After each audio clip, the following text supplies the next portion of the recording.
Il est temps de présenter maintenant notre intervenant qui est déjà intervenu il y a quelques années au moment des dernières élections européennes et qui nous fait le plaisir de revenir aujourd'hui.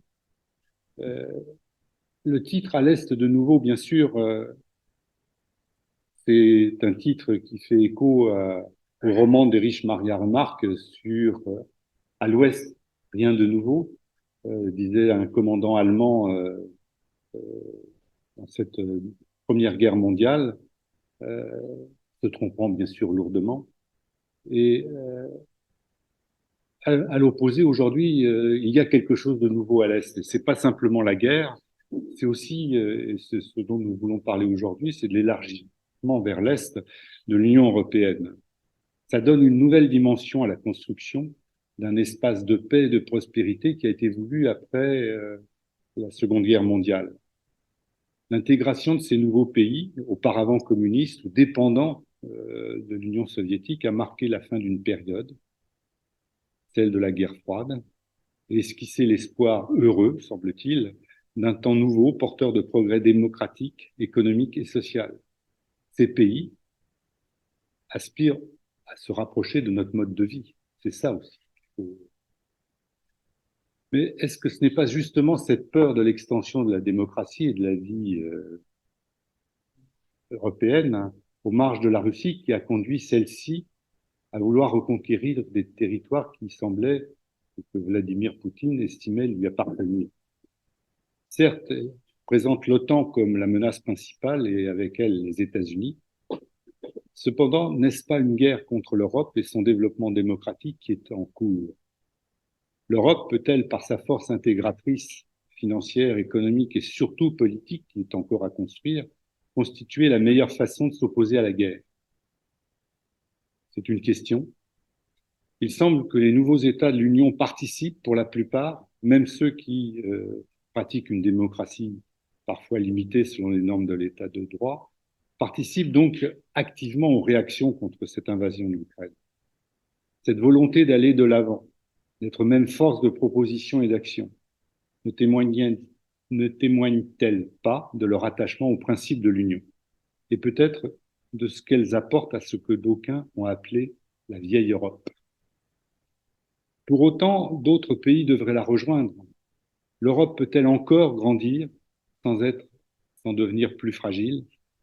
Que peut nous apporter l'Est? Que peuvent-ils gagner, ces pays, à nous rejoindre? Pierre Vimon euh, peut nous aider à faire un état des lieux et mieux comprendre ce qui est en construction. Pierre Vimon, ambassadeur de France, titre prestigieux, comme a pu l'être d'ailleurs un de nos anciens membres, Stéphane Hessel, que tu as connu, je pense. Pierre Vimon est, à mon goût et à mon sens, l'incarnation du diplomate total. Il a exercé de nombreuses fonctions et missions. Il a été représentant de la France à Bruxelles depuis le conseiller jusqu'à ambassadeur, directeur de cabinet du ministre des Affaires européennes, puis de plusieurs ministres des Affaires étrangères, ce qui n'était pas sans être une charge lourde parfois, ambassadeur à Washington, enfin secrétaire général exécutif des affaires extérieures de l'UE lors de la création du haut représentant des affaires étrangères de l'Union. Sa réputation de négociateur en situation difficile est connue et a été souvent utilisée. Il a été ainsi représentant spécial du président de la République en Russie jusqu'avant le 24 février. Il est membre aussi de la Fondation Europe Carnegie et il enseigne régulièrement à l'Université Columbia à New York. Voilà, je pense qu'il est bien placé pour nous parler ce soir de la question que nous nous sommes posée. Je te passe la parole. Je ne sais pas si tu peux utiliser le micro. Tu seras peut-être meilleur que moi. Je te mets. Sinon, je l'abandonnerai aussi. Pour le moment, ça va. Sinon, on a un micro. Voilà. Euh, merci beaucoup, Bernard, d'abord de m'avoir invité. Merci beaucoup pour tes propos liminaires trop aimables et trop positifs à mon égard. le simple fait de rappeler que j'avais été chargé de relancer le dialogue avec la Russie vous montre la limite de mes talents de diplomate depuis le 24 février de l'année dernière, mais malgré cela, je continue et j'essaie de toujours avancer et surtout d'essayer de comprendre le monde dans lequel nous vivons aujourd'hui. C'est un peu ça le défi que m'a posé Bernard en me proposant cette thématique de l'Est à l'Est du nouveau pour une Europe qui grandit et à travers les différents thèmes qu'il a abordés à travers cette thématique générale, vous voyez bien qu'au fond, ce qui distingue aujourd'hui, ce qui singularise aujourd'hui l'Europe, c'est la formidable complexité, je dirais presque le vertige qui nous saisit tous devant l'ampleur des problèmes qui se présentent à nous.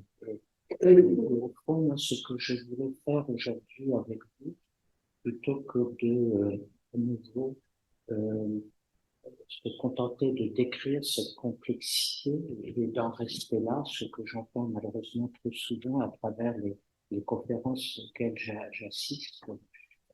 Je me suis dit que ce qui serait peut-être intéressant, c'était, à défaut de pouvoir donner des réponses aujourd'hui à tous les problèmes qui se posent, d'essayer peut-être de se poser quelques bonnes questions pour mieux comprendre, au fond, ce à quoi nous assistons, d'essayer d'avoir une analyse un peu plus fine que de coutume, et peut-être d'essayer d'ébaucher quelques premiers pas vers des réponses.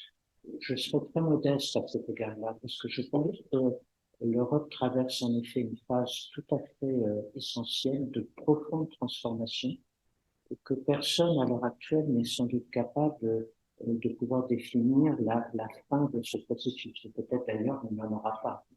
Ce sera cette transformation permanente à laquelle on assiste depuis le début de l'Europe, et que nous sommes aujourd'hui dans une phase simplement plus complexe que d'habitude.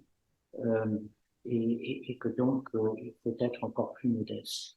Mais il demeure que j'aimerais bien essayer avec vous de me poser à moi-même, d'ailleurs, un certain nombre de questions assez fondamentales aujourd'hui autour de l'entreprise européenne, telle qu'elle essaye d'avancer, cette intégration européenne que l'on poursuit depuis les origines du traité de l'Europe, et d'essayer, là encore, de voir s'il n'y a pas quelques briques fondamentales qui nous permettraient de mieux progresser. Au fond, moi, je déduis de ce que je vois autour de moi quatre grandes questions qui se posent. D'une part, ce qui tourne autour des crises et du fait que l'Europe est confrontée maintenant depuis un certain nombre d'années à une multitude de crises, une multiplication de crises comme elle a probablement jamais eu depuis très très longtemps. Deuxième question, la question du retour des nations, des États-nations au sein même de la construction européenne. Et là encore, c'est une question intéressante. La troisième, c'est probablement les politiques et le fait que l'on est en train d'assister une forme de transformation et d'évolution des principales politiques de l'Union européenne d'une manière qu'on n'a jamais vue précédemment. Et la quatrième question, peut-être, qu'il faut se poser, c'est l'opinion publique européenne, et comment est-ce qu'on la réinscrit dans nos discussions, dans les débats qui ont lieu, alors que trop souvent, actuellement, on a un peu tendance à laisser l'opinion publique de côté. Voilà très brièvement ce que je voudrais vous dire, et pardonnez-moi de l'immodestie de ce chantier, parce que au fond, par rapport à ces questions assez fondamentales, je n'ai pas forcément, encore une fois, toutes les réponses. Mais on va quand même avancer et on verra bien. Les crises. Souvenez-vous, il y a 20 ans, c'était 2003, Javier Solana, qui est le premier haut représentant de l'Union européenne, avait sorti la première stratégie pour l'Union européenne, une sorte de livre blanc pour la défense et la sécurité en Europe, qui commençait, je cite de mémoire, par cette phrase: l'Europe n'a jamais été aussi prospère et aussi attrayante pour le reste du monde. Et souvenez-vous, on était en train d'aboutir à la fin de ce grand élargissement qui allait faire entrer dans l'Europe tous les pays d'Europe orientale et centrale, plus que quelques pays méditerranéens. On se pressait aux portes de l'Europe pour y entrer. Et l'Europe était parvenue tant bien que mal à sortir de la guerre de l'ex-Yougoslavie. Et vraiment, l'avenir paraissait radieux. Et il nous semblait, à l'époque, que l'Europe devenait, et c'était très évident dans le rapport de Javier Solana, l'Europe devenait une sorte de lumière, de phare pour un nouveau multilatéralisme dont l'Europe serait en quelque sorte le champion. C'était à peu près ça l'état d'esprit. Et puis, prenez à partir de là la succession de crises que l'on a connues. 2008, la crise financière suivie de la crise spécifique à l'Union européenne autour de la dette grecque et de la remise en cause pendant un bon moment de la stabilité financière de l'Europe. Pensez ensuite, on l'oublie parfois, au printemps arabe qui, depuis à partir de 2011 et même encore jusqu'à aujourd'hui, a bouleversé l'équilibre de nos voisins du Sud et profondément modifié la politique de voisinage de l'Union européenne. 2015, l'immigration, 2016, le Brexit, 2020, la crise du Covid et depuis le 24 février de l'année dernière, la guerre en Ukraine. C'est assez intéressant d'observer cette succession ininterrompue de crises parce que qu'est-ce qu'on voit à partir de là? On voit qu'au fond, peu à peu, face à toutes ces crises et au besoin de définir une meilleure gestion de crise et une réaction de l'Union européenne face à toutes ces crises, eh bien, l'Europe, au fond, progressivement, a développé une capacité à répondre à tout cela de plus en plus efficace, je trouve. On n'a pas été très très bon sur la crise financière, mais peu à peu on a essayé de s'en sortir. On n'a pas été très bon sur l'immigration ou sur le printemps arabe. On a commencé à être un peu meilleur sur le Brexit. On a manifesté une unité européenne assez remarquable face aux coups de butoir et aux tentatives de division de la part de la perfide Alliée. Au fond, on a découvert à cette occasion que ce qui nous unissait, c'était ce grand marché européen et le besoin de protéger le marché unique européen comme on ne l'avait jamais fait auparavant. Le Covid, ça a commencé assez mal et on s'est assez bien rétabli avec une politique de fabrication du vaccin, de fourniture de masques et d'équipements médicaux assez remarquable. Et puis, il y a eu la guerre d'Ukraine, où au fond, à la surprise générale, à commencer par ceux qui, comme toi ou moi, Bernard, avaient travaillé à l'Union européenne, une rapidité de réaction comme on n'a jamais vu. La capacité en quelques jours à mettre au point un programme de livraison d'armement comme on ne pensait pas pouvoir le faire. Euh, une, euh, une politique humanitaire en matière d'aide humanitaire assez remarquable, une politique d'aide aux réfugiés comme on n'avait pas su le faire en 2015 avec les immigrés venus d'Afrique, de Syrie ou d'Afghanistan. On avait sous la main depuis, je crois, 2002 ou 2003, une directive qui permettait de la protection temporaire des réfugiés qu'on n'avait jamais voulu mettre en place pour les immigrés venus en Europe en 2015. On l'a mis en place en 3 jours pour les Ukrainiens et ça s'applique encore aujourd'hui. Aide financière importante, substantielle, etc., etc. Et donc, on peut vous dire qu'au fond, et c'est d'ailleurs le bilan qu'en tirent la plupart des dirigeants européens, c'est finalement, à mesure qu'on affronte les crises, on devient meilleur. On a des instruments plus efficaces, on progresse dans le processus d'intégration, coup par coup, et ces progrès ont souvent un caractère à peu près irrévocable. Je rappelle souvent à mes interlocuteurs que quand je suis entré, malheureusement ça date de longtemps, mais quand je suis entré dans un certain nombre d'années au ministère des Affaires étrangères, il y avait une règle d'or à propos de l'intégration européenne, c'est que jamais, au grand jamais, il ne faudrait laisser la Commission européenne s'intéresser aux affaires de défense et de sécurité. Il fallait la laisser complètement en dehors. Aujourd'hui, je saute les étapes intermédiaires. Vous avez sur la table du Conseil une proposition de décision portant sur les fonds structurels, les fonds régionaux de l'Union européenne, visant à favoriser l'implantation d'industries de défense dans les régions en recul au sein de l'Union européenne. C'était proprement inimaginable 30 ans ou encore il y a 5 ans. Et voilà le progrès qui a été réalisé. Donc, incontestablement, je fais pression.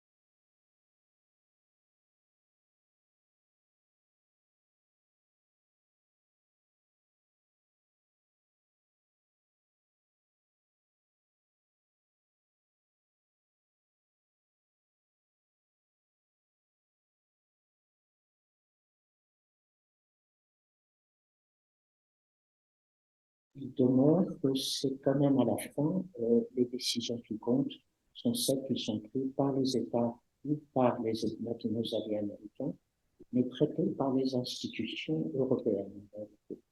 Et c'est très frappant. On est toujours dans une forme de déni à l'heure actuelle. L'Europe, quelque part, pour ce qui est de sa mentalité collective, est restée très largement à l'époque de 2003, d'avant 2003, dont je parlais tout à l'heure, une forme d'innocence par rapport aux réalités géopolitiques du monde d'aujourd'hui et de l'Europe d'aujourd'hui, et qu'elle a toujours beaucoup de mal à s'insérer dans ce nouveau cadre du rapport de force entre puissances et de la nécessité aujourd'hui de défendre avec beaucoup de force et de volonté les intérêts qui sont les nôtres. Et je trouve que ça, c'est un des problèmes qui se posent aujourd'hui à l'Europe. Euh, Comment faire pour essayer d'améliorer les choses, au-delà de simplement poser la question? Il me semble que l'un des problèmes, c'est aujourd'hui de prendre conscience pour les 27 États membres qui sont là, du rôle politique qu'ils ont à jouer et en réalité du rôle qu'ils jouent déjà mais dont ils ne se rendent pas compte. Je suis là encore toujours très surpris de voir que lorsque le président parle d'une Europe qui doit se doter d'une autonomie stratégique, il soulève immédiatement les hauts cris de tous ses interlocuteurs, alors qu'en fait, on le fait déjà dans un certain nombre de domaines. Nous sommes déjà en train de le faire. Avant même la guerre d'Ukraine, rappelez-vous les 4 ans plutôt compliqués de l'administration Trump. Nous avons eu un président américain qui a décidé de sortir de l'accord de Paris sur le changement climatique, qui a décidé de sortir de l'accord avec l'Iran sur le programme nucléaire iranien. Dans les deux cas, l'Europe est restée à terre et a continué, non sans difficulté, j'en conviens, mais a continué à essayer de faire avancer les choses. Et c'est quand même tout à fait intéressant de voir que là, l'Europe a joué un vrai rôle sur la scène internationale, sans parfois même très bien s'en rendre compte. Aujourd'hui, j'aurai l'occasion d'en reparler un peu plus tard, regardez la crise en Ukraine. Au fond, un des grands actes géopolitiques de cette guerre depuis le début, c'est aussi la décision de l'Europe de considérer l'Ukraine et par ailleurs la Moldavie comme des candidats à l'adhésion et donc comme des candidats qui peuvent demain prétendre à devenir membres de l'Union européenne. C'est un message politique extrêmement fort pour le régime de Moscou et pour le président russe. Et ce n'est pas passé inaperçu, bien sûr, à Moscou. Donc on voit bien que si on le veut, on peut, et qu'on peut être cet acteur géopolitique qui prend toute sa part dans les grandes affaires du monde. La même question va se poser demain dans la rivalité entre l'Amérique et la Chine et la capacité de l'Europe à jouer son propre rôle et à peser sur les événements. Or, nous pouvons le faire. Nous avons des modèles. Nous avons un marché unique qui intéresse bien évidemment la Chine au premier plan, compte tenu de ce que représente aujourd'hui le partenariat commercial entre la Chine et l'Union européenne. Il faut donc assumer et être capable d'assumer cette responsabilité et ce rôle qui est le nôtre et de savoir en jouer avec tous les atouts qui sont donnés. Et c'est probablement dans cette prise de conscience et cette capacité aujourd'hui à accepter ce nouveau rôle pour l'Union européenne que nous devons essayer de faire avancer les choses. C'est un problème beaucoup plus, à mon avis, de mentalité que de changement d'institution ou de changement ou de révision du traité de Lisbonne. C'est dans la tête que ça se passe beaucoup plus que dans les textes ou dans les instruments que nous devons avoir besoin. Deuxième question, le retour des nations. La guerre en Ukraine, incontestablement, ramène les États au premier plan. On le voit bien dans les discussions qui ont lieu à l'heure actuelle. Prenez un seul exemple, mais je pourrais vous en fournir des dizaines. L'émissaire chinois qui essaye de faire avancer une hypothétique médiation de paix de la Chine s'est rendu à Kiev, il s'est rendu en Pologne, il s'est rendu à Paris, il va à Berlin, il va aller à Moscou et il rentre ensuite en Chine. Il ne va pas aller à Bruxelles rencontrer les institutions européennes. C'est assez révélateur de la logique qui prévaut à l'heure actuelle autour de la guerre d'Ukraine. Ça se passe entre États. Nous sommes en train de redécouvrir la diplomatie du XIXe siècle, au congrès de Vienne, pas aller plus loin et de parler de la paix de Westphalie. Et on voit bien que par son agression contre l'Ukraine, la Russie nous ramène très loin derrière ce qui a été l'accord d'Helsinki en 1975, très loin dans notre histoire, peut-être autour de 1945 ou après, et on voit bien qu'à partir de là, les États-nations sont au premier plan de cet exercice diplomatique extrêmement compliqué. À cela, on voit bien que dans les sphères européennes, deux camps s'opposent. Il y a ceux qui se réjouissent de voir ce retour de l'État des nations. Ce retour des nations leur apparaît la conséquence logique des faillites de l'Union européenne et ces personnes-là s'en réjouissent. Et puis vous avez un deuxième camp qui dit non, c'est l'Europe qui, comme toujours, se transforme. Ce n'est qu'un bouleversement supplémentaire qui est en train de s'opérer au sein du système européen, à charge pour l'Union européenne de savoir tirer parti de ce mouvement qui est en train de se produire et d'en tirer le meilleur profit possible. Mon sentiment personnel, c'est que, bien évidemment, il faut sans doute faire la synthèse entre les deux tendances et tenir compte de quelque chose qui est en train de se produire depuis un certain temps et qu'il faut prendre en compte parce qu'il est important. Il y a d'abord ce que j'appellerais la tectonique du post-Brexit. On a peut-être mal mesuré ce que le départ de la Grande-Bretagne impliquait comme changement d'équilibre géopolitique au sein de l'Union européenne. Avec le départ de la Grande-Bretagne, championne de toute la coalition des pays du nord de l'Europe et même en partie des pays d'Europe orientale et centrale, comme champion de l'élargissement permanent de l'Union européenne, champion du libéralisme et de l'ouverture des marchés, attaché à s'opposer aux tendances plus protectionnistes ou étatistes de la France. Tout ça, je caricature, bien évidemment, mais il y avait quand même deux camps qui n'étaient pas tout à fait sur la même ligne. Avec le départ de la Grande-Bretagne, un certain nombre de pays qui soutenaient cette thèse se sont retrouvés orphelins et se cherchent depuis lors de nouvelles alliances au sein de l'Union européenne, de nouvelles formes de coopération. Vous l'avez vu avec les pays du groupe de Visegrad, on l'a vu avec les pays, on les a appelés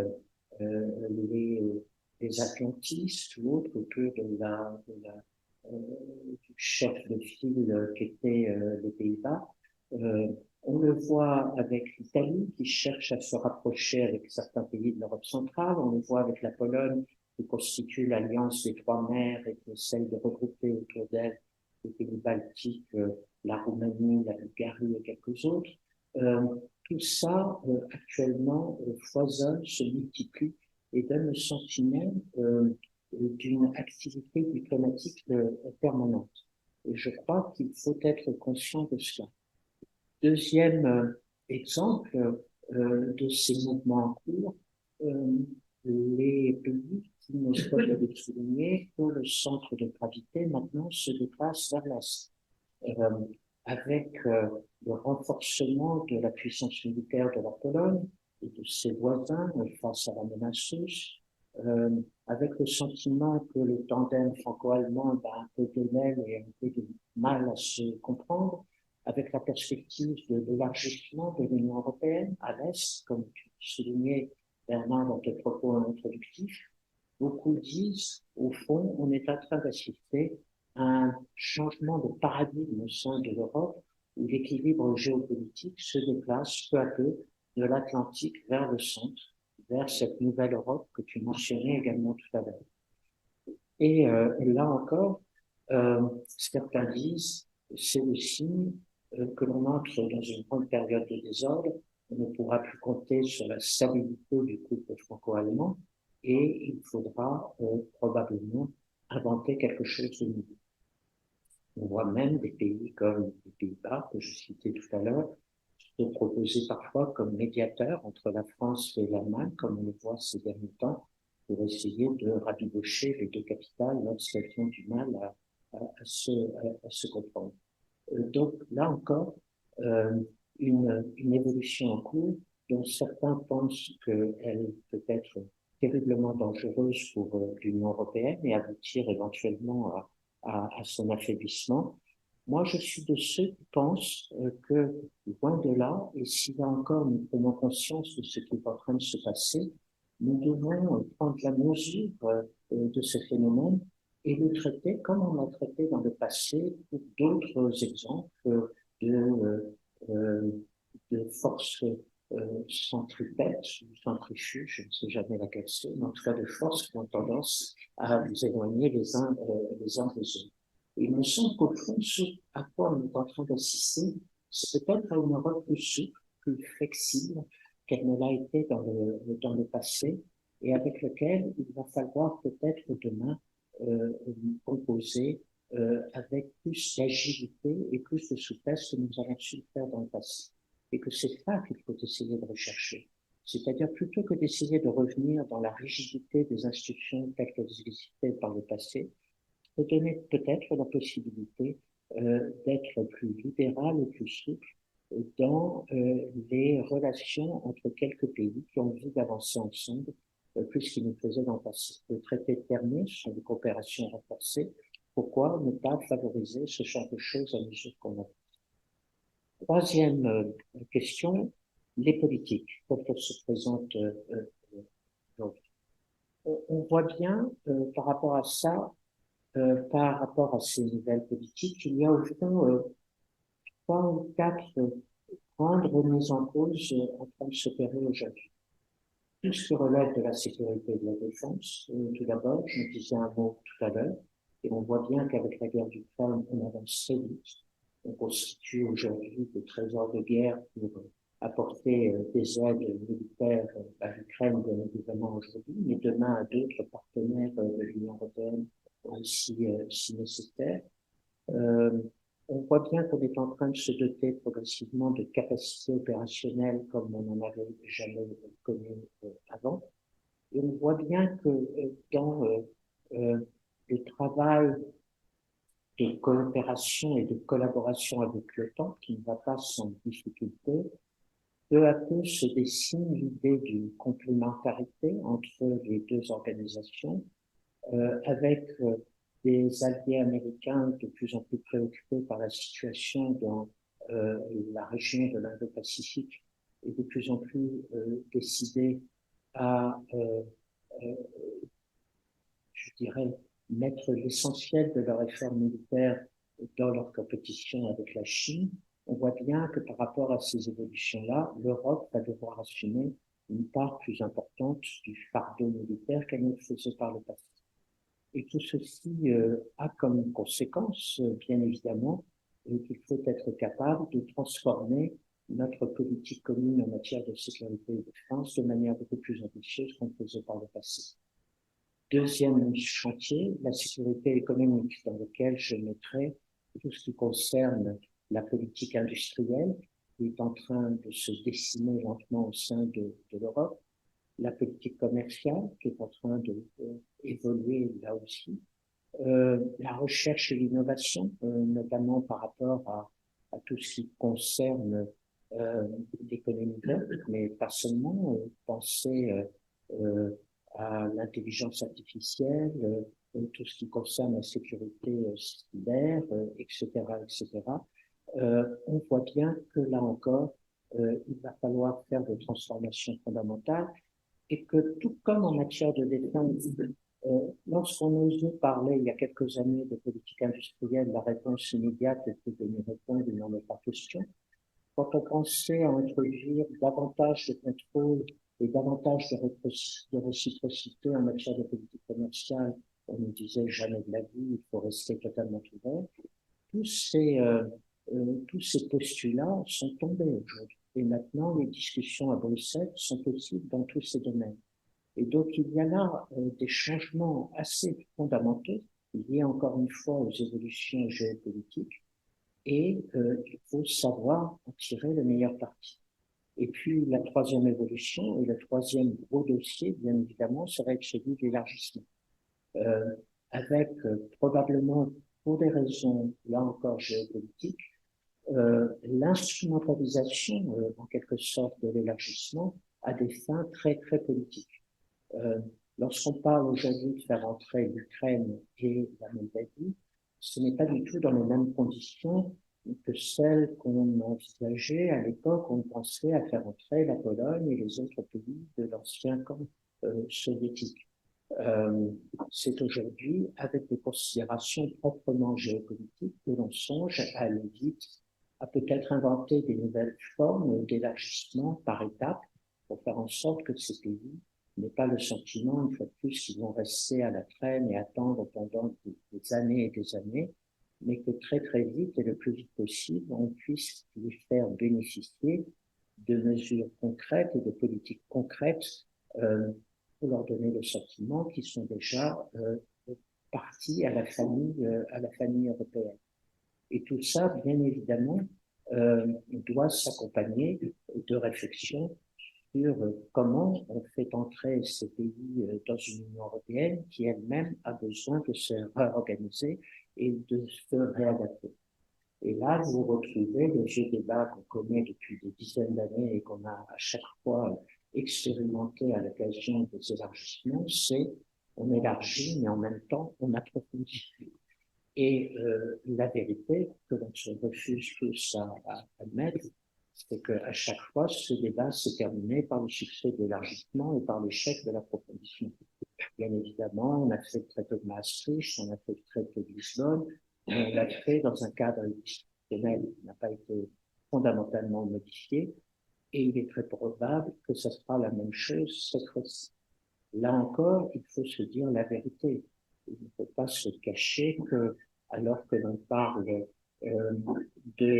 d'accepter l'élargissement au niveau candidat, en faisant davantage de majorité qualifiée, en de nouveau posant la question d'un nombre réduit de commissaires, il suffit de parler avec nos partenaires de l'Est et du centre de l'Europe pour savoir que pour eux, c'est une hypothèse qu'ils refusent même d'envisager, dans laquelle ils refusent même d'entrer en discussion. Et donc, il faut partir du principe qu'il va falloir inventer d'autres manières plus souples de travailler ensemble. Là encore, plus de flexibilité, de nouvelles méthodes de travail probablement à inventer à mesure qu'on va avancer. Ne pas se cacher la réalité qu'une Europe à 30, 34, 35 et plus ne pourra pas être gérée comme on le fait aujourd'hui et qu'il faudra donc tranquillement, sereinement, mais avec fermeté, se poser quelques questions entre nous sur comment est-ce qu'on fonctionne différemment aujourd'hui. Ce débat, en réalité, on ne l'a pas à l'heure actuelle. On est en train de se confronter camp contre camp, groupe d'États contre groupe d'États. Vous avez aujourd'hui le groupe des pays le groupe atlantique, je crois, composé de 7 pays, dont la France, qui dit d'accord pour l'élargissement, mais à la condition que le vote à la majorité qualifiée soit élargi à la politique étrangère, aux finances publiques, aux questions de fiscalité. Et vous avez 13 États, pratiquement tous ceux qui ont adhéré en 2004 et là, qui disent il n'en est absolument pas question.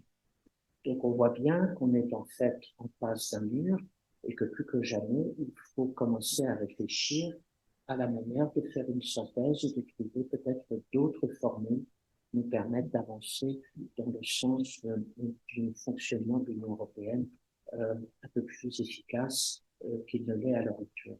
Mais ce sera un sujet essentiel dans les mois et les années à venir. Ne nous faisons pas d'illusions. En décembre, il sera très difficile de dire non à l'ouverture des négociations avec l'Ukraine et la Moldavie, pour que la situation sur le terrain soit toujours à peu près celle que l'on rencontre, que l'on connaît aujourd'hui. Et il faudra donc faire preuve d'imagination et de créativité pour avancer. Dernière question, je m'arrête très vite après parce que j'aurais été beaucoup trop long et je demande une excuse auprès de vous. L'opinion publique. Il me semble que l'on a beaucoup trop souvent construit l'Europe sans le peuple européen. On l'a beaucoup dit, on a parlé de déficit démocratique depuis très longtemps. Bien sûr, on me rétorquera qu'on a fait des référendums ici ou là, et c'est vrai, et que on a avancé comme ça aucun cas. Je pense néanmoins qu'on a fait des erreurs et je suis de ceux qui pensent qu'après le référendum de 2005, où la France avait voté non, et où on a beaucoup dit dans le milieu du pouvoir qu'on en avait tenu compte et que ça avait donné le traité de Maastricht. Je trouve qu'à l'image de nos partenaires irlandais ou danois, pays dans lesquels, comme vous savez, par le passé, il y avait eu également des votes négatifs contre le traité de Maastricht, je me souviens bien, contre le traité de Nice également, eh bien, on avait revoté par référendum une fois qu'on avait essayé de satisfaire les demandes de ce pays. Le fait de ne pas l'avoir fait en France, de ne pas se faire livrer un deuxième référendum après celui de 2005 a laissé de profondes traces. Et à mon avis, est à l'origine d'un euroscepticisme que l'on voit monter de plus en plus dans notre pays et qui fait le jeu des mouvements ou des partis populistes ici ou là dans notre pays. Mais pas seulement, je vous rassure, on le retrouve ailleurs, bien évidemment, dans des pays qui étaient pourtant souvent très pro-européens. Je pense aux Pays-Bas. Les dernières élections régionales ont montré que le parti qui a remporté le plus de sièges dans ces élections est un parti qui est ouvertement eurosceptique, sinon même anti-européen, défenseur d'une politique agricole commune, commune il y a quelques années, et qui n'est pas du tout désireux d'avancer vers une nouvelle politique qui sera plus ou moins rendue nécessaire à la suite des prochains élargissements. Et je ne parle pas des politiques régionales et d'autres politiques communes qu'il faudra bien évidemment profondément modifier dès lors qu'on va s'ouvrir aux pays comme l'Ukraine ou la Moldavie ou encore à d'autres pays des Balkans. Donc, nous avons un vrai problème de ce côté-là. Et il me semble que si aujourd'hui on veut éviter de se retrouver à nouveau face à des opinions publiques qui ne comprennent pas ce que l'on fait, nous devons prendre la mesure, tout d'abord, de ce fossé qui existe et de le combler le plus rapidement possible. Je parlais à l'instant de l'élargissement. Récemment, un de mes interlocuteurs m'a rappelé que dans ce pays, je crois que c'était d'ailleurs les Pays-Bas, où on avait récemment demandé à l'opinion publique néerlandaise quelles étaient pour eux les questions prioritaires à régler au sein de l'Europe, l'avant-dernière question qui leur paraissait la plus importante, c'était l'élargissement. Pour l'opinion publique néerlandaise, l'élargissement n'est pas d'actualité. Posez la même question aujourd'hui en France, vous aurez probablement la même réponse. Donc, à mesure que l'on avance vers une accélération du processus d'élargissement vers l'Ukraine, la Moldavie et d'autres pays des Balkans qui, bien évidemment, vont dire il n'y a pas de raison qu'ils passent devant nous, puisque nous sommes là depuis déjà plus d'une dizaine d'années. Serbie, Monténégro, maintenant Macédoine du Nord et Albanie. Nous allons devoir aborder ce sujet maintenant de manière quasi quotidienne au niveau de l'Europe. Si nous ne sommes pas capables, le plus rapidement possible, de faire un peu de pédagogie, d'ouvrir des débats publics, qui soient de vrais débats publics, pas ceux qu'on a vus autour des débats ou conventions citoyennes qui ont très mobilisé l'opinion publique, nous allons au-devant de vrais problèmes, me semble-t-il, de vrais problèmes politiques dans les mois et les années à venir. Ça veut dire organiser aussi des débats au sein de nos institutions, dans le Parlement, au Conseil économique et social, avoir des débats dans les régions et dans les cadres les plus, je dirais, les plus structurés possibles. Ne pas essayer de réinventer la roue. Demander aux syndicats aussi, animer aussi avec les syndicats et les associations des débats en permanence.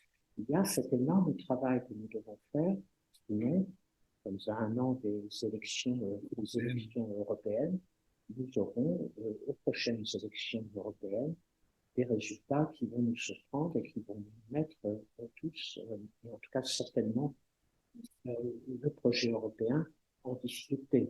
Observer actuellement des manœuvres en cours à Strasbourg entre les partis politiques, notamment entre les partis d'extrême droite et le grand parti de la droite classique, le Parti populaire européen, et vous serez surpris de voir qu'ils sont en train d'essayer de trouver des terrains d'entente et de se mettre d'accord pour éventuellement demain constituer un grand groupe conservateur, s'appelleront peut-être comme ça, mais qui bien évidemment aura tendance à pencher vers des thèses de moins en moins favorables à l'intégration européenne. Comme vous l'avez vu ces derniers jours dans les propositions que le Parti républicain a mises sur la table, projet de loi de réforme de révision constitutionnelle, il va l'idée que si nécessaire, la France pourra se soustraire aux lois européennes et aux décisions de la Cour de justice. Ce phénomène-là, cette idée-là, ces idées politiques-là, vous allez les voir se répandre peu à peu dans tous les partis européens. On n'est pas capable d'organiser un débat pour expliquer ce que ça signifie, ce que cela implique en termes de perte de cohérence progressive, y compris même pour les choses qui paraissent aujourd'hui les plus naturelles, qui sont les règles de vigueur en matière concernant le marché unique et la concurrence entre les États membres, ouverte et transparente, nous aurons de plus en plus de difficultés. Donc là encore, voilà une question qui me paraît essentielle sur laquelle nous devons très rapidement agir, innover, être capable d'inventer une forme de pédagogie qui manque cruellement à l'heure actuelle. Je m'arrête là, Bernard, parce que j'étais beaucoup trop long. J'aurais pu encore avancer plein d'autres questions. Je pense qu'il est plus intéressant de discuter entre nous. Voilà. Merci, Pierre Vimont. Peut-être qu'on on utilisera quand même le micro, si, pour voir si ça marche. Oui, ça marche, je crois. Donc, merci Pierre de cet exposé déjà très riche. C'est vrai qu'on aimerait qu'il dure encore, mais on recommencera une autre fois sans doute. De multiples questions, je crois, et j'ai vu une main déjà qui se levait, c'est Pierre-Yves Cosset. Je vais peut-être passer le micro pour que ce soit plus audible. Oui, c'est vrai qu'il parle fort. Là, je voudrais évoquer deux problèmes. L'un que vous avez traité et avancé longuement, et l'autre dont vous n'avez pas parlé. Le premier, vous avez dit, juste pour l'arrêtement, c'est ça que vous avez dit en termes de la chute. La pression est considérable dans les rapides du travail.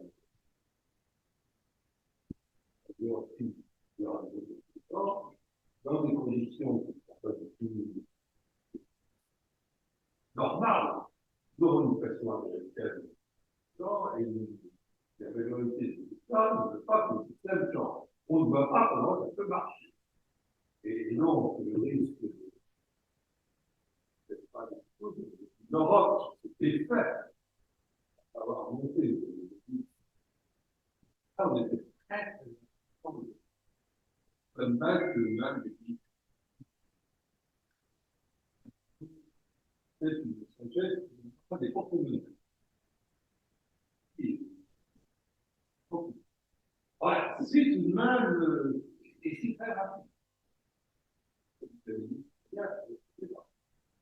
Donc, le risque d'une Europe avec un peu une politique américaine, non, c'est pas compliqué.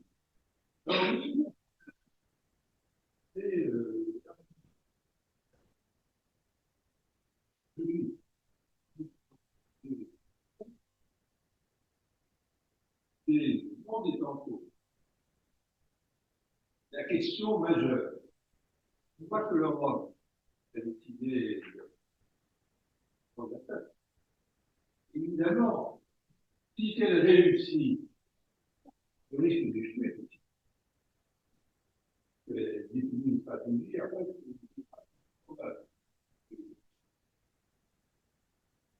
c'est moins lucide.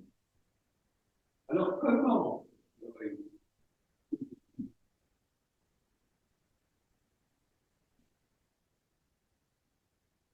homogène dans l'ensemble de l'Europe, c'est tellement conscient qu'on n'a pas revenir à venir.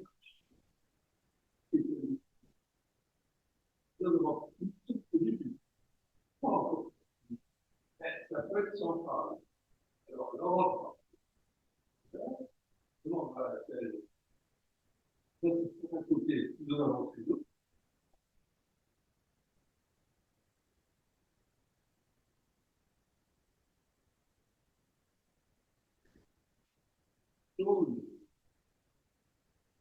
Donc, il doit y avoir énorme.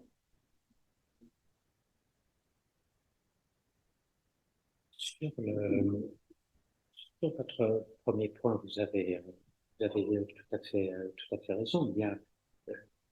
On voit bien que l'élargissement représente un risque de deux manières. La première, c'est que pour des raisons proprement politiques ou géopolitiques, faire entrer très vite une Ukraine qui ne sera pas prête et qui aura en réalité besoin de nombreuses années pour s'aligner sur non seulement sur les normes du marché unique, mais également sur les règles de droit, sur la lutte contre la corruption, etc., etc. Et le deuxième problème que l'on a un peu oublié, c'est qu'il y avait aussi un critère que l'on avait adopté il y a très longtemps, au début des années 90, qui était on élargit à condition que ceci n'affecte en aucune manière notre capacité de continuer à aller de l'avant tout en absorbant des nouveaux membres, c'est-à-dire de ne pas briser l'élan d'intégration de l'Union européenne.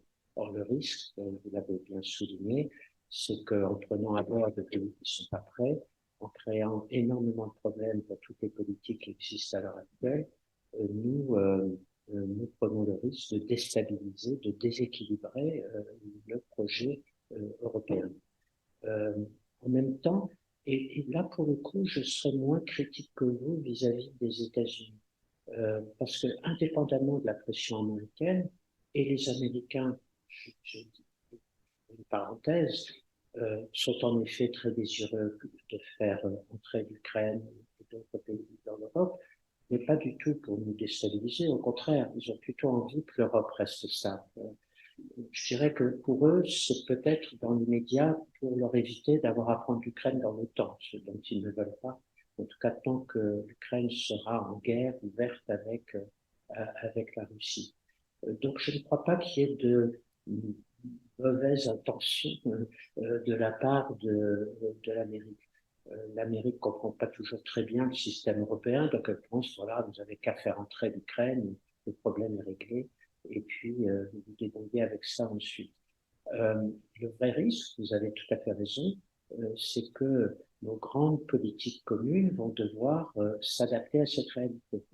Et vous savez, en privé, ce qui est très intéressant, c'est que certains des pays, je ne citerai aucun ici, mais suivez mon regard, certains des pays les plus attachés à l'entrée rapide de l'Ukraine dans l'Union européenne nous disent en privé, ne nous pressons pas trop parce que ça va nous poser énormément de problèmes chez nous. Les pays qui sont les grands bénéficiaires de la politique agricole commune. Et regardez ce qui s'est passé ces dernières semaines avec le stockage des céréales ukrainiennes en Pologne. Ça a commencé à provoquer des ferments de discorde et de tensions politiques en Bulgarie, en Pologne et dans quelques autres pays de tout le monde. Donc c'est un avant-signe de tout ce que l'on va voir prochainement. Là où je reste plus optimiste que vous, c'est que ces problèmes techniques, j'allais dire, entre guillemets, même malgré leur portée ces problèmes techniques qui consistent à dire il faut prendre de l'argent là pour le mettre ailleurs, on va déshabiller Paul pour habiller Pierre, l'Europe sait faire à la fin. C'est difficile, c'est compliqué, il va falloir des sacrifices un peu de tous les côtés, mais l'Europe l'a déjà fait dans le passé. Et c'est la raison pour laquelle, malgré toutes les difficultés, ça va être très très compliqué et ça se passera très mal et il y aura des nuits entières de négociations et tout le monde va écrire l'Europe est au bord de la rupture, c'est fini et tout ça. Mon expérience personnelle me porte à dire que malgré toute cette dramaturgie, ça avancera. Et donc simplement, on débouchera sur quelque chose de relativement nouveau, je pense, et qu'il va falloir justement faire de la pédagogie avec nos opinions publiques pour leur expliquer que ça va changer. Et que des gens qui bénéficiaient des mannes de l'Union européenne, certaines régions en France, qui, avec l'élargissement, se découvriront désormais comme étant des régions plus prospères que la moyenne des régions européennes, devront accepter cette nouvelle réalité, sauf à augmenter considérablement le montant du budget européen, ce que pour le moment personne n'a envie de faire. Mais peut-être que la pédagogie aussi amènera tout le monde à considérer que c'est plus important de travailler ensemble. Parce que derrière tout ça, et j'en viens déjà à votre deuxième question, la vraie question, elle est là, elle est toujours là. C'est est-ce que oui ou non, nous serons plus forts si nous travaillons ensemble avec un écosystème européen? Est-ce que nous continuons à penser que travaillant chacun de son côté, on va mieux s'en sortir? Et pourquoi je dis ça? Parce que ça m'amène exactement à votre question sur les changements climatiques et l'économie verte que nous devons bâtir. En réalité, cette économie verte va nous demander beaucoup plus de ressources financières, on le sait bien, mais également d'être plus performants sur les nouvelles technologies qui sont demandées, les batteries électriques pour les voitures, etc. Et on voit bien que si on veut être compétitif dans ce nouveau marché, nous ne pourrons pas le faire individuellement. Nous allons avoir besoin de le faire ensemble. Alors, vous voyez bien qu'aujourd'hui, on est dans une espèce de course pour accueillir chacun de son côté les investissements pour les voitures électriques de demain, etc. Et que à avancer chacun seul de ce côté, on n'y arrivera pas. L'industrie automobile allemande est en train de découvrir ces derniers jours qu'elle n'est plus compétitive par rapport à l'industrie automobile chinoise. Ils sont en train de perdre le marché de la voiture automobile en Chine. Ils vont bientôt se découvrir que les voitures automobiles chinoises, les véhicules électriques chinois vont devenir extrêmement compétitifs en Europe. Si on veut résister à cette compétition-là, si on veut ensemble travailler pour trouver les matières premières dont on peut avoir besoin, dont on va avoir besoin sans être totalement dépendant de la Chine, nous allons ensemble devoir trouver les bons investissements en Afrique ou ailleurs. Et c'est comme ça qu'on va avancer. Et donc c'est là où il va falloir faire une espèce de révolution copernicienne pour comprendre que la réponse aux défis écologiques, c'est ensemble qu'on va le faire, et avec plus d'Europe et pas moins d'Europe. Et ça va être bien évidemment extrêmement compliqué. Le problème, c'est qu'on n'a pas beaucoup de temps devant. Et suivez de près le débat qui est en train de se développer, où on a un Parlement européen qui va plus vite que la musique, et une commission qui suit tant bien que mal, mais qui va à peu près dans le même sens. Le président de la République a raison de dire faisons attention et faisons peut-être une pause, parce que j'en reviens à ce que je disais tout à l'heure sur les opinions publiques. Je suis pas sûr que les opinions publiques aient pris vraiment la mesure de ce que veut dire réduire de 55% notre pollution actuelle à échéance de 2030-2035, selon que l'on regarde les différents objectifs. C'est considérable, c'est demain, et je ne suis pas sûr que l'on ait fait la pédagogie nécessaire pour que nos opinions publiques l'acceptent. Les jeunes, oui, parce qu'ils sont très mobilisés sur l'écologie. Les générations un peu moins jeunes, peut-être pas. Regardez la taxe carbone, et là je me place dans une dimension internationale. Cette taxe carbone que nous sommes en train d'adopter au niveau européen, aucun de nos partenaires à travers le monde n'est prêt à l'accepter pour le moment. 2 € le prix du carbone des États-Unis. 100 €. Absolument, absolument. Mais je ne parle pas simplement des États-Unis, qui sont bien évidemment la puissance, mais aucun des pays africains actuellement, quand on va leur expliquer ça, n'est prêt à l'accepter. Ils nous disent, mais ça va exactement à l'inverse de tout ce que vous nous dites, vous allez nous aider pour notre développement économique, etc., etc. Je ne parle pas de l'Asie, de l'Amérique latine. Nous avons fait et nous sommes en train d'inventer cette taxe carbone entre nous, dans notre petite ville européenne, et nous allons découvrir que le reste du monde ne nous suit pas du tout. Donc là encore, il y a tout un travail à mener et que nous ne pouvons mener que si nous le faisons en européen, nous semble-t-il. Bien. D'autres questions, je crois. Passer le micro.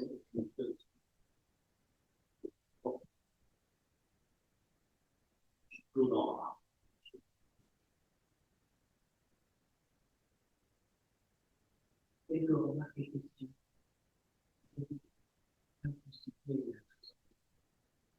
Les pièces du trésor sont américaines. Mais peut-être qu'à terme, les pièces européennes, sans la problème, par exemple.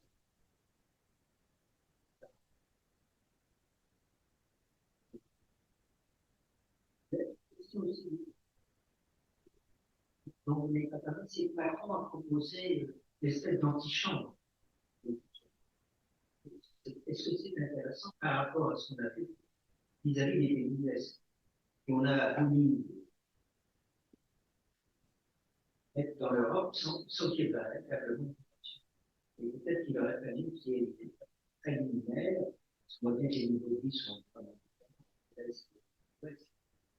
plus les pays de l'Est sont quand même très pro-américains, le parti américain, on reçoit très bien les Russes. Donc, comment peut-on avancer pour la future intégration d'une part, et d'autre part, comment développer des coopérations renforcées? Parce qu'effectivement, ça fait des années qu'on nous dit qu'on peut faire une Europe à plusieurs siècles, à plusieurs Fabrice disait déjà ça il y a pas longtemps, et on n'a pas beaucoup avancé dans ce domaine-là, alors qu'on a la... Comment faire pour qu'il y ait un noyau dur, si je puis dire, et des cercles concentriques? Sur vos différentes questions et en essayant de répondre rapidement pour permettre au débat de se poursuivre. Sur l'équipement militaire américain, vous avez tout à fait raison. Et les moyens financiers qui sont en train de déployer, notamment le milliard d'euros pour permettre aux industries d'armement européenne, et notamment en matière de munitions, tout simplement, de se développer, on voit bien que le débat se pose aujourd'hui même, puisque la moitié de ces sommes étaient de permettre de très très vite réachalander les étagères, et donc pour l'essentiel, tout le monde est allé se servir aux États-Unis parce que c'est là que se trouvent actuellement les ressources et l'offre. Mais pour la moitié de cette somme, on a décidé qu'on allait précisément la donner à des industries européennes installées sur le sol européen. Notamment, je rappelais tout à l'heure cette idée d'apporter de l'aide à travers les fonds structurels pour justement renforcer ces industries européennes. Le problème est très simple, on tourne depuis très très longtemps autour.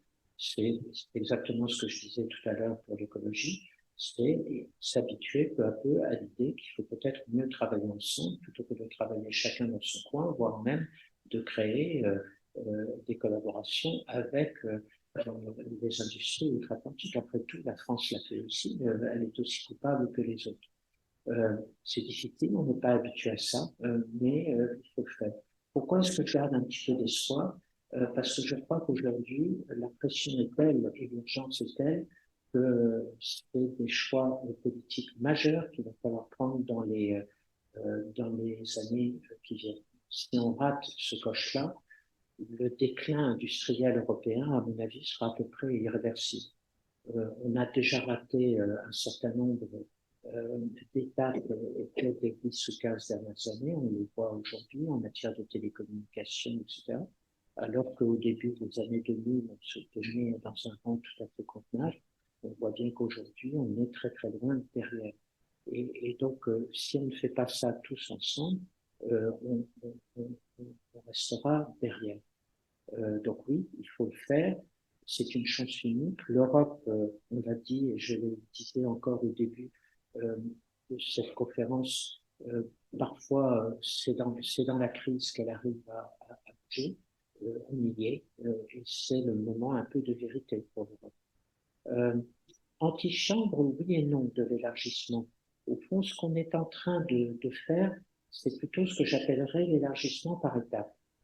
C'est-à-dire, vous savez, l'élargissement et la bureaucratie à Bruxelles, mes anciens collègues à Bruxelles continuent à privilégier cette formule-là. C'est, il y a 39 chapitres, il faut cocher les 39 chapitres et montrer que le pays candidat est en accord avec, en ligne avec les normes, les recommandations à l'intérieur de ces 39 chapitres.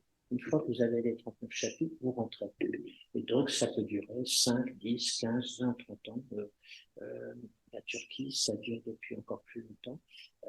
Et on n'avance pas.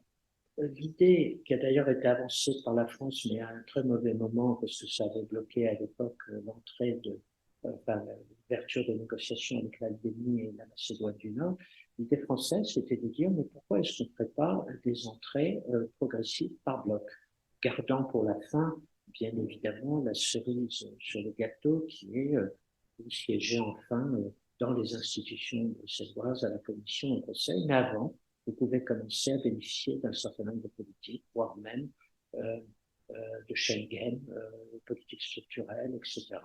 On constituait des blocs comme ça, de dossiers cohérents entre eux, et on avance progressivement. Et je pense que c'est en réalité cette formule-là qu'on va peut-être essayer de faire avancer avec l'Ukraine pour lui donner le sentiment d'être déjà partie de la famille européenne, mais pas encore complètement dedans, ce qui nous permettra de régler les immenses problèmes dont on parlait tout à l'heure, étape par étape. Et donc, je pense que c'est ça qu'on va avoir à mesure qu'on avance. La troisième question, c'est la coopération renforcée. Pardonnez-moi, vous avez tout à fait raison.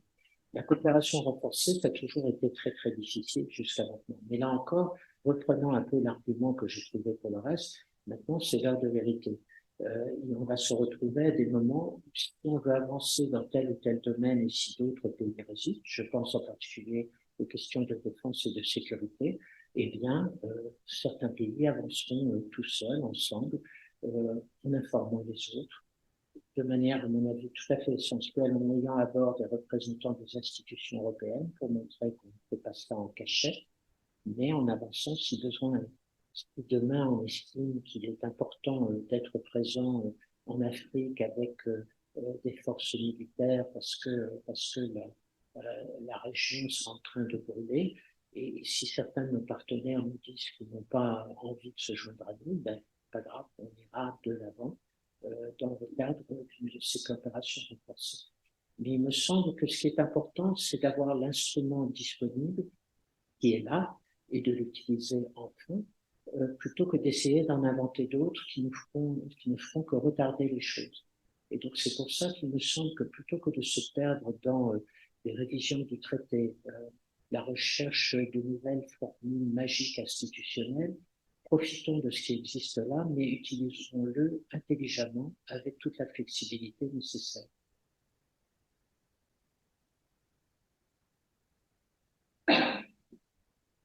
Monsieur l'ambassadeur, Jacques Pascal, peut-être de montrer un petit peu plus de et dire que cette guerre atroce, l'invasion de l'Ukraine par la Russie, constitue une chance pour l'Europe. Car on l'a vu avancer à la vitesse grand V, la vitesse grand V en matière de politique de sécurité, c'est elle avance à la vitesse grand V quand on voit le dynamisme de la présidente de la Commission européenne. C'est dommage parce que certes les États prennent une place importante, mais Ursula von der Leyen se révèle vraiment comme une base d'une très grande qualité et d'avancée, je trouve, de la Commission européenne comme modèle, qui semble. Et si les États prennent une place plus importante, ça permet aussi à certains de ces États de trouver une place qu'ils n'avaient pas jusqu'à présent. La Pologne, quelque part, pour des raisons évidentes, est mise un peu en vente de l'Europe, elle était mal considérée. Elle se révèle évidemment un partenaire incontournable par les armements qu'elle porte à l'Ukraine. Des petits pays comme l'Estonie, avec sa première ministre, on se trouve finalement sur le devant de la scène. On les ignorait un peu, ces pays-là se révèlent en quelque sorte. Donc, je trouve qu'il y a une dynamique de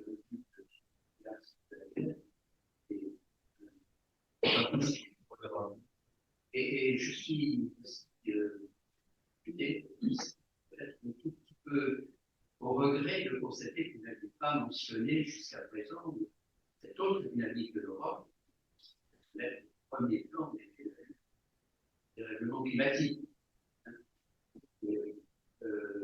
L'Europe montre là une force institutionnelle et un exemple.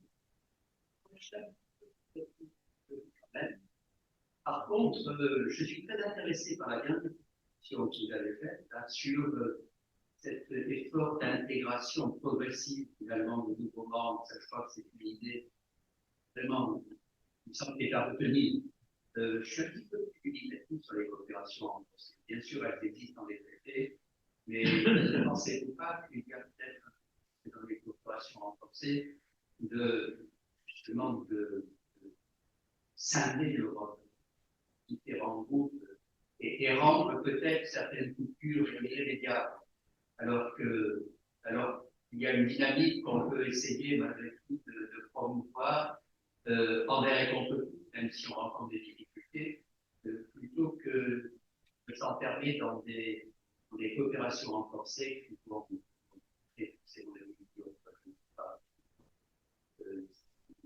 il y a aussi un risque davantage d'une raison. Je suis d'accord avec beaucoup de remarques que vous avez faites. Je voudrais juste revenir sur votre remarque principale sur cette guerre terrible, mais qui est aussi une chance pour l'Europe. Je pense qu'il faut voir les deux monnaies de la pièce. Et je vais vous dire pourquoi. Je pense comme vous que c'est une chance, que ça, enfin, une opportunité, disons, que ça a été l'occasion pour l'Europe de montrer sa cohérence, sa cohésion, d'agir de manière unie et assez remarquable, de façon accélérée, tout ça, je l'ai dit. Soyez conscients qu'à l'heure actuelle, notamment sur les suites de cette guerre, la division entre l'Est et l'Ouest de l'Union européenne est très profonde, beaucoup plus profonde, parce que intelligemment, tous les dirigeants sont très soucieux de montrer notre unité à l'égard de la Russie. Mais sur ce que l'on doit faire au-delà de cette guerre, sur comment est-ce qu'on va reprendre le travail sur la réinvention d'un nouvel ordre de sécurité en Europe, nous sommes sur des positions très, très divergentes. Pologne, Pays-Baltes, etc., estiment que la seule réponse à l'avenir vis-à-vis de la Russie, c'est de l'isoler et de ne plus avoir de dialogue avec elle à l'avenir. Tant qu'il y aura un régime, même Poutine parti, tant qu'il y aura un régime avec lui. Ne pas parler à l'opposition, même celle qui s'est réfugiée, parce que ce sont des gens qui n'ont pas fait le travail qu'ils devaient faire chez eux. Donc, pas de visa pour les étudiants qui veulent venir. Demander aux opposants de rentrer chez eux et de se battre, etc. J'ai assisté dans un certain nombre de conférences où je vais actuellement dans les Pays-Baltes ou ailleurs, à des discussions avec des Russes qui sont là, des opposants russes, des discussions extrêmement dures, que les Espagnols, les modestes Français que j'étais, les Portugais, tout ça qui étaient là et qui écoutaient, disaient c'est ahurissant. Et donc, il faut bien comprendre qu'il y a des problèmes qui vont se poser pour nous, entre nous, les 27, à l'avenir, et qu'il va falloir en discuter sérieusement entre nous. Donc, il y a cette réalité-là aussi qui est là. Et une nouvelle forme d'arrogance, d'ailleurs, qui est en train d'apparaître chez les dirigeants polonais, estoniens ou autres, qui est de dire, vous, les Allemands, les Français, les Italiens, les Espagnols, vous êtes complètement trompés, maintenant taisez-vous. C'est nous qui allons dicter la politique étrangère, en tout cas vis-à-vis de la Russie. Et le centre de gravité se déplace vers, vers l'Est. Le tandem franco-allemand s'est terminé, nous allons réinventer autre chose. Et vous voyez bien que ce discours-là, pour le moment, nous n'y répondons pas parce qu'encore une fois, nous ne voulons pas donner l'occasion à la Russie d'essayer de jouer de nos divisions, mais il est très présent. Et inutile de vous dire qu'à Paris, à Berlin ou ailleurs, il peut irriter. Vous avez vu comme moi le discours très anti-allemand actuellement en Pologne, de la part du gouvernement en place. Actuel ambassadeur allemand en Pologne qui va bientôt rentrer à Berlin et qui est un ami nous dit c'est dur d'être ambassadeur polonais, d'être ambassadeur allemand en Pologne, pays européen. Donc il faut être conscient quand même qu'il y a tout ça qui est large et que il ne faut pas l'ignorer. Vous avez tout à fait raison sur la Commission, elle s'est très bien comportée. Tel était le moteur, je serais un tout petit peu prudent parce que, au fond, de plus en plus, le moteur, c'est le Conseil européen. Et d'ailleurs, Madame Ursula von der Leyen joue très intelligemment de ça. De plus en plus, avant de mettre ses propositions sur la table, elle vient les tester au Conseil européen d'abord, pour être sûr que ça va passer. Et donc, on est dans ce jeu assez nouveau sur le plan institutionnel, mais très intéressant, avec un Conseil européen qui de plus en plus est le chef de l'orchestre, et une commission qui joue très intelligemment et très politiquement de ça, avec en effet la capacité aujourd'hui d'aller vite et d'avancer. Et donc oui, ça c'est important. Je voudrais juste ajouter un dernier point, parce que pour le reste que vous dites sur l'écologie, oui, je m'excuse si je ne vous ai pas donné le sentiment de m'y intéresser assez, j'ai fait allusion à un moment, mais il me semblait que sur ce point-là, c'était pas là que se posait le plus la question qui pour moi est essentielle de la transformation de nos politiques. L'écologie, c'est une politique plutôt nouvelle sur laquelle on a bien avancé. Le problème pour moi de l'écologie, c'est d'arriver maintenant à la faire partagée par nos opinions publiques et par nos partenaires à l'étranger. C'est ça la magnifique. Mais je voulais juste revenir sur un point lorsque vous disiez on découvre maintenant la Pologne, l'Estonie et tout ça. Je suis entièrement d'accord avec vous, Et c'est, à mon avis, un des grands problèmes que nous traînons derrière nous depuis l'élargissement de 2004. Au fond, c'est arrogance contre arrogance. Il y a eu l'arrogance des Européens occidentaux, des Européens de l'Ouest, qui ont estimé que ces pays qui entraient dans l'Europe n'avaient qu'à se taire et devaient accepter les règles du jeu. Et nous n'avons pas compris qu'ils entraient avec une culture politique très différente de la nôtre, à cause de leur histoire, de leur géographie. Je n'insiste pas, vous connaissez ça beaucoup mieux que moi. Aujourd'hui, nous avons l'autre arrogance, la revanche de ceux qui ont trouvé qu'ils ont été très, très maltraités pendant une quinzaine d'années. On s'est complètement trompé sur la Russie et qui, avec la guerre de l'Ukraine, maintenant nous disent c'est maintenant un niveau. Et il faut arriver à trouver un terrain d'entente entre les deux. Et c'est ça qui est passionnant. C'est en cela que la communauté politique européenne, dont je n'ai pas parlé, mais j'aurais pu en parler pendant des heures, va être un lieu intéressant parce que c'est aussi le lieu où ces deux cultures vont peut-être pouvoir un peu s'expliquer, mieux se comprendre et essayer de mieux travailler ensemble. Voilà.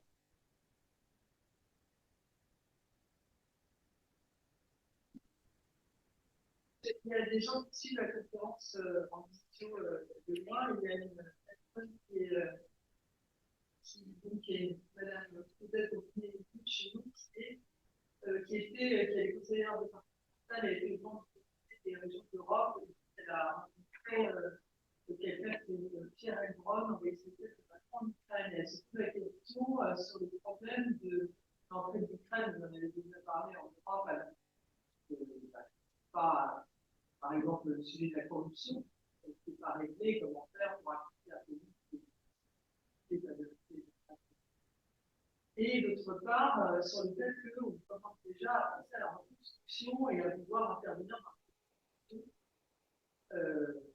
Et ça me semble assez étrange d'investir en Ukraine de l'Ouest en même temps en est en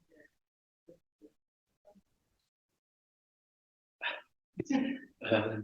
Très rapidement, sur la corruption, vous savez que ça fait partie des conditions qui ont été posées par la Commission européenne pour ouvrir les négociations. Donc, c'est un dossier qui est suivi de très près à l'heure actuelle, pour lequel les autorités ukrainiennes font beaucoup d'efforts. Il y a ces derniers jours, c'était un coup de tonnerre dans un ciel relativement bleu en Ukraine. C'est le président de la Cour suprême qui a été arrêté alors qu'il était considéré comme des parangons de vertu dans le pays. Donc il y a un vrai travail qui est fait. Mais l'un des problèmes, soyons honnêtes, en Ukraine, c'est que la corruption s'étend dans toutes les couches de la société et que c'est un problème social très très profond. Donc nous aurons sans doute ce problème-là pendant encore un certain nombre d'années. Sur la reconstruction, il y a reconstruction et reconstruction. Quand on parle actuellement de la reconstruction, c'est comment aider, en particulier dans une partie du pays qui est un peu à l'abri de la guerre actuellement, dans l'ouest du pays, et où, dans un premier temps, un certain nombre d'usines, d'entreprises et tout ça ont été détruites. Comment dès maintenant aider l'Ukraine à rebâtir ces entreprises n'est pas totalement absurde si on veut que ce pays retrouve un niveau de développement et une reprise de sa croissance qui sera quand même utile pour le pays et pour tout le monde. En revanche, la reconstruction à long terme, oui, c'est tout le travail de Pierre Elbron, c'est de préparer le terrain pour le moment venu, voir lorsque le conflit aura cessé, comment aider ce pays à repartir. Et de ce point de vue-là, il y a peut-être un élément qui est un élément d'optimisme. C'est-à-dire que comme malheureusement, et on le sait tous très bien, la destruction systématique par la Russie de toute la partie est, en tout cas, et centrale du pays est totale, la reconstruction permettra peut-être à l'Ukraine de peu à peu revenir avec une industrie moderne à jour aux normes de l'Union européenne et que ça, dans le cadre de l'élargissement, c'est plutôt un atout. Ça sera plutôt un bénéfice pour tout le monde. Et donc, je crois que cet effort qu'on veut tous faire pour aider l'Ukraine à se reconstruire aux normes les plus modernes de l'industrie, de la nouvelle technologie, etc., c'est plutôt une bonne chose, c'est plutôt utile. Mais c'est disons, du moyen et du long terme. J'ajoute un dernier point, et j'en reviens aux considérations que j'avais tout à l'heure. Si on veut aider l'Ukraine à se reconstruire dans un environnement stable et avec une stabilité un peu durable, se pose bien évidemment la question de la relation avec la Russie demain. Dans une situation où peut-être, si jamais la paix revient, elle se fera encore dans un pays divisé, avec une présence russe encore à l'intérieur du territoire ukrainien, et vous voyez bien toutes les questions qui se posent à partir de là sur qu'est-ce qu'on fait et quel type de relation on établit avec la Russie. Comment? Oui. Je voudrais, moi, poser une petite question sur le dernier terme que tu as employé sur l'opinion publique, la nécessité de faire participer l'opinion publique, d'avoir un rôle pédagogique. Je me demande si c'est pas aller même peut-être un peu plus loin, c'est-à-dire renforcer le caractère citoyen des Européens de chaque pays. Et notamment de peut-être de pouvoir lutter contre une question qui est une question réelle, qui est que il y a une relative concurrence entre les différents peuples européens en matière économique, mais aussi en matière sociale, et que ce n'est pas le plus haut standard qui est adopté de manière générale, mais le standard de chaque pays, et que d'une certaine façon, on a parlé du plombier polonais, bien sûr, mais la question se pose aussi pour d'autres industries ou agricultures des pays qui rentreraient dans l'Union européenne, et notamment on peut parler de l'Ukraine, qui est quand même une puissance agricole très importante.